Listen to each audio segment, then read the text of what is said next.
नमस्कार विद्यार्थी मित्रांनो, उमेद आयएसच्या ऑनलाईन प्लॅटफॉर्मवर मी प्रफुल्ल कुमार तुम्हा सर्वांचं पुन्हा एकदा मनापासून स्वागत करतो.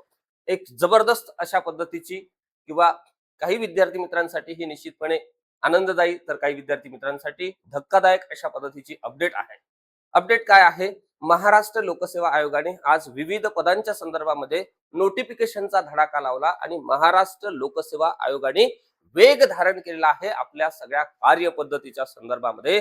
नवे सचिव असतील, नवे अध्यक्ष महोदय असतील, नवीन सदस्य असतील, नवीन कर्मचारी स्टाफ असेल, या सगळ्या बाबतीमध्ये शासनाच्या जीआरचा आधार घेऊन जी मोठ्या प्रमाणामध्ये येणाऱ्या काळातली पदभरती महाराष्ट्र लोकसेवा आयोगाकडून होणार आहे, त्या सगळ्या पदभरतीच्या संदर्भानं असलेलं महाराष्ट्र लोकसेवा आयोगाचं काम हे युद्ध पातळीवर सुरू आहे. मग उमेदवार म्हणून आपण व्यवस्थितपणे तयारी करतो आहे का? आपण रेडी आहोत का? महाराष्ट्र लोकसेवा आयोग सर्व पातळींवर आपली तयारी करून बसलेला आहे. आपली तयारी झालेली आहे का? हा प्रश्न आपण आता स्वतःला विचारण्याची वेळ आलेली आहे.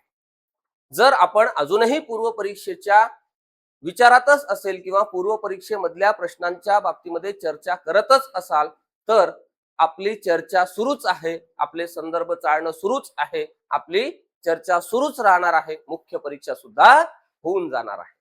31 मेला तारखा बघा, 31 मेला राज्यसेवा पूर्व परीक्षा झाली, जिला आपण नागरी सेवा पूर्व परीक्षा म्हणतो. 1 जूनला लगेच दुसऱ्या दिवशी महाराष्ट्र लोकसेवा आयोगाने पहिली आन्सर की दिली. 17-18 तारखेच्या दरम्यान दुसरी आन्सर की दिली आणि 22 तारखेला म्हणजे फक्त परीक्षेपासून 23व्या दिवशी महाराष्ट्र लोकसेवा आयोगाने पूर्व परीक्षेचा निकाल लावून चर्चा थांबवलेली आहे आणि सांगितलेलं आहे की आता मुख्य परीक्षेचा अभ्यास करा.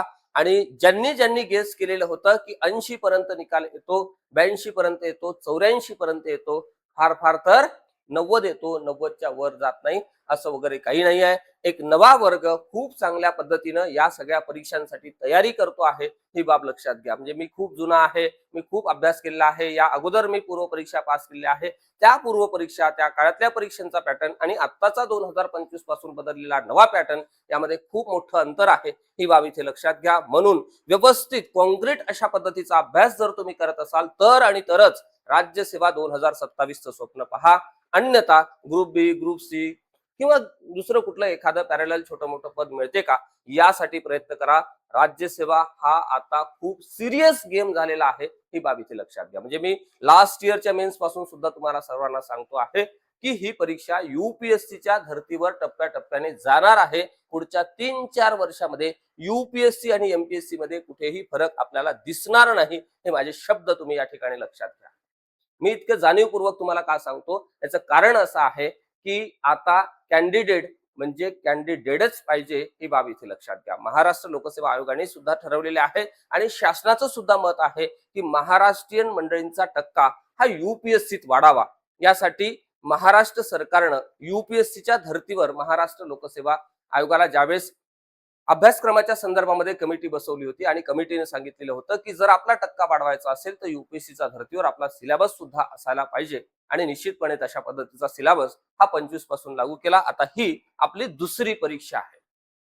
ओके, आजपर्यंतच्या पूर्व परीक्षेच्या इतिहासातला हा सर्वाधिक कठीण अशा पद्धतीचा पेपर होता, जो 31 मे 2026 ला झालेला होता. आता आज जो निकाल लागलेला आहे म्हणजे 22 जूनला जो निकाल लागलेला आहे, महाराष्ट्र राजपत्रित नागरी सेवा संयुक्त पूर्व परीक्षा 2026 मधील राज्यसेवा गट अ गट ब परीक्षा 2026 निकालाबाबत.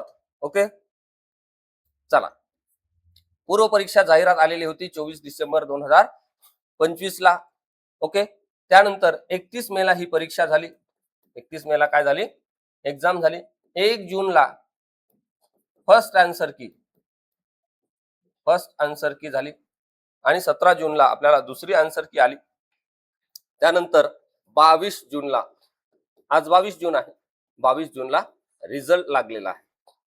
म्हणजे आयोगाचा जो ट्रेंड आहे तो आता बदललेला आहे कामाच्या बाबतीमध्ये. अतिशय वेगाने काम महाराष्ट्र लोकसेवा आयोग या ठिकाणी करताना आपल्याला पाहायला मिळते आणि ही खूप चांगली आणि सकारात्मक बाब आपल्या सर्व उमेदवारांसाठी आहे, ही बाब इथे लक्षात घ्या. ओके, आता कट ऑफ जर आपण विचार केला तर 98 अशा पद्धतीचा हा कट ऑफ आहे. त्या तुलनेनं दरवर्षीची तुलना आपण केली तर जागांची संख्या सुद्धा कमी होती, यात कुठेही काही दुमत नाही. जागा वाढू शकतात का, वाढू शकतात का, अशा पद्धतीच्या अंदाजामध्ये सुद्धा गेली 15-20 दिवसामध्ये बरीचशी मंडळी होती. माझ्यापर्यंत सुद्धा काही प्रश्न येतात. तर त्यातून मी तुम्हाला हे सांगतो की जागा वाढतात का, जागा कमी होतात का, हा खरं तर उमेदवारांचा प्रश्न नसायलाच पाहिजे. उमेदवारांचा प्रश्न हा असायला पाहिजे की अंदाजित जाहिरात या महिन्यामध्ये येते, जे की महाराष्ट्र लोकसेवा आयोग सांगते. थोड्या बहुत फरकाने मागे पुढे होऊ शकते. ओके, म्हणजे जूनची जाहिरात कदाचित जुलै ऑगस्ट होऊ शकते, त्यापेक्षा जास्त काही होत नाही.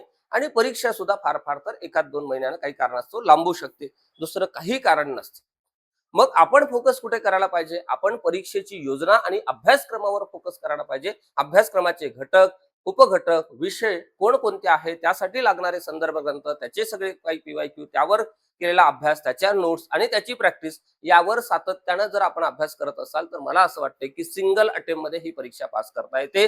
सिंगल अटेम्प्ट मध्ये परीक्षा पास करण्यासाठी लागणाऱ्या गोष्टी आपल्याकडे आहेत का, त्या आपण करतो का, आणि आपला निकाल का येत नाही याच्यावर आपण विचार मंथन करणं खूप जास्त गरजेचं आहे असं मला या ठिकाणी वाटते. आणि ज्यांचा निकाल या पूर्व परीक्षेच्या संदर्भामध्ये आला त्यांचं खूप सारं अभिनंदन. मात्र काही चुकांमुळे किंवा काही कारणास्तव ज्यांचा निकाल आला नाही त्यांनी आपल्या उमेद IAS च्या चॅनलला फॉलो करा. अर्थातच आपल्या ऑफिसला सुद्धा व्हिजिट करू शकता की सर मला इतके इतके मार्क्स होते आणि माझा निकाल आला नाही, पुढची दिशा कशी असायला पाहिजे, पुढच्या दिशेच्या संदर्भामध्ये आपलं संपूर्ण मार्गदर्शन हे मोफत आहे, ही बाब इथे लक्षात घ्या. आणि ज्यांना या मुख्य परीक्षेसाठी कुठलीही काही अडचण असेल, GS1, GS2, GS3, GS4, तुमचे वेगवेगळे ऑप्शनल्स, निबंध आणि मराठी इंग्लिश या बाबतीमध्ये कुठेही काही अडचण असल्यास त्या संदर्भात सुद्धा उमेद IAS ला तुम्ही संपर्क करू शकता. सोबतच 2025 ची मुख्य परीक्षा दिली आणि मुलाखतीच्या संदर्भाने मार्गदर्शन हवं असल्यास सुद्धा तुम्ही उमेद IAS च्या आपल्या ऑफिसला व्हिजिट करू शकता, जे सदाशिव पेठेमध्ये आहे. ओके, इथे 98 म्हणजे 98 मार्क हे कट ऑफ आहे आणि फिमेलचा कट ऑफ लागलाय 92, जो की खूप जास्त लागला असं विद्यार्थी मित्रांचं मत आहे. SC चा कट ऑफ आहे 94 आणि फिमेल आहे 91. ST च्या बाबतीमध्ये 86.50 आणि फिमेल आहे 79. ओके, त्यानंतर OBC च्या बाबतीमध्ये सुद्धा 98 आणि 92 म्हणजे सारखाच आहे. ओके, EWS च्या बाबतीमध्ये आपल्याला थोडा कमी पाहायला मिळतो, म्हणजे 85 आणि 78, खूप मोठा गॅप या ठिकाणी आपल्याला पाहायला मिळतो. ओके, SCBC च्या बाबतीमध्ये 98 आणि 92 याची PDF सुद्धा आपल्या टेलिग्राम चॅनलला टाकलेली आहे, व्हॉट्सअप चॅनलला सुद्धा शेअर केलेली आहे, ही बाब इथे लक्षात घ्या. आता हे या प्रसिद्धी पत्रकानंतर आपल्याला लक्षात आलेलं आहे की महाराष्ट्र लोकसेवा आयोगाने पूर्व परीक्षा निकाल ज्यांचा आला त्यांनी मेन्स करा. मेन्स कशी करा, पूर्ण क्षमता निकाला. आणि ज्यांचा आला नाही, ज्यांचा काय नाही आला नाही, त्यांनी अनालिसिस करा. अनालिसिस करा कशासाठी, 2027 मध्ये जर आपल्याला काय व्हायचं आहे, कोणालाच क्लास 2 व्हायचं नसते, सगळ्यांना क्लास 1च व्हायचं असते. आपण ठरवू की पुढे काय होणार आहे, मात्र टार्गेट ठेवू क्लास 1 व्हायचं आहे. ओके, आणि त्यांनी निश्चितपणे आपल्या सेंटरला भेट द्या. आपलं सेंटर सदाशिव पेठेत आहे. ठीक आहे, ज्यांना ऍड्रेस लागतो त्यांच्यासाठी इथे त्याचे 2 संपर्क क्रमांक आहे, 70 38 37 99 90 आणि 76 20 76 37 21 यापैकी कुठेही फोन मेसेज करा. आणि राज्यसेवेच्या संदर्भामध्ये म्हणजे राज्यसेवा 2025 ची मुलाखत, राज्यसेवा 2026 चा मेन्सचा पॅटर्न आणि त्यामध्ये तुम्हाला ज्या काही त्रुटी आहे त्या आपण दूर करू. आणि सोबतच आता निकाल गेला, मात्र 2027 मध्ये एनी हाऊ आपल्याला ऑफिसर व्हायचं आहे. आपल्या चुका करेक्ट करून देणारा कोणीतरी आहे का, तर निश्चितपणे आहे. उमेद IAS ला तुम्ही त्या ठिकाणी संपर्क करा. मी असेल, शेखर सर असेल, अनिल पालवे सर असतील आणि आपले जी काही इतर अधिकारी मंडळी आहेत ती तुम्हाला निश्चितपणे त्या वेळेमध्ये गाईड करतील, ही बाब इथे लक्षात घ्या. आजच्या सत्रात आपण इथेच थांबू. तुम्हा सर्वांना खूप साऱ्या शुभेच्छा. All the best.